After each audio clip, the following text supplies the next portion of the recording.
Кезекті әкімдік кеңесіне 3 мәселе шығарылса, алғашқысы өткен жылдың әлеуметтік экономикалық даму қорытындысына биылғы жылға арналған жоспарларға арналды. Ол жөнінде қала әкімдігінің экономика және бюджетті жоспарлау бөліміне басшы болып тағайындалған Ізбасар Сәрсенбаев баяндама жасады. Ал 2016 жылы атқарылған жұмыстармен барлығымыз Екібастұз әкімінің есепті жиындарынан жақсы білеміз. Дегенмен тағы бір тоқталайық. Қаланың көмір өндіруі 2016 жылы 56,5 миллион тонна көмірді. Бұл 2015 жылға қарағанда 93,3% құрады. Қаланың электр станцияларымен 14,1 миллиард киловатт сағат электр энергиясы өндірілді.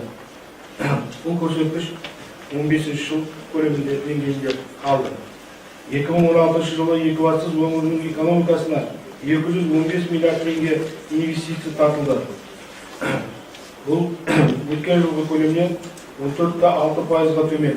Ал биылғы жылы жергілікті билік қаланың экономикасына 220 миллиард теңге инвестиция салу керек деп облыс пен қала әкімдерінің арасындағы тұжырымдамада бекітілген. Оны қалай орындаймыз? Ендігі басты мәселе сол болмақшы.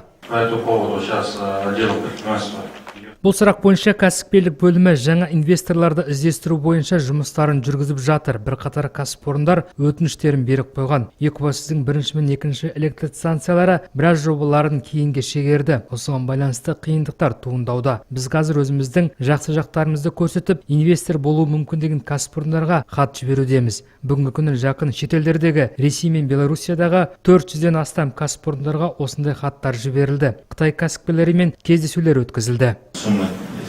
Белгіленген меже бар. Сондықтан бұл сұрақты жұмысты белсендендіру керекпіз. Жылдың 2 айы артта қалды. Қазір белгілісі экономикаға тек 1 миллиард теңге салынатыны ғана. Ал бізге қажеттісі 220 миллиард теңге. Егер әр айға бөлсек, айына 20 миллиард теңге қаржы салыну қажет. Сондықтан әр кәсіпорынды есепке алып, сұрақты қарастыру керек. Өткен жылы 3550 адамды жұмысқа орналастыру керек болса, ол аздап артығымен орындалған. Биылда сондай көрсеткіш бекітілген. Қазір республикалық жаңа жоба іске асуы тиіс. Наурыз айында оның ережелері келіп түседі. Сол қолымызға тигесін ауылдарға шығамыз, шаруа қожалықтарын тартамыз, жеке кәсіпкерліктер ашуға күш саламыз, нақты ауылдарда жұмысты күшейтеміз.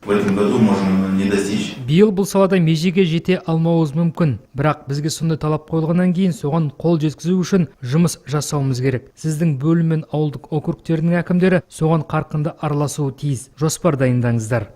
Былтырғы жылы орындалмаған көрсеткіштің бірі қолданысқа берілетін баспана, және биылда оның орындалуына әкім күдікпен қарайды. Кемшілігімізді көрсеткендердің арасында мемлекеттік қызмет көрсетудің сапасы, соны жақсарту үшін де тиісті тапсырмалар берілді. Кеңесте көтерілген кезекті екі сұрақ 2016 жылғы және жаңа басталған 2017 жылдың алғашқы 2 айындағы бюджеттің орындалуына арналды. Олар жөнінде қаржы бөлімінің басшысы Роза Жүсіпова есеп берді. Оны тыңдаған Екібастұз әкімі бөлінген қаржыны игеруге баса назар аударуға шақырды.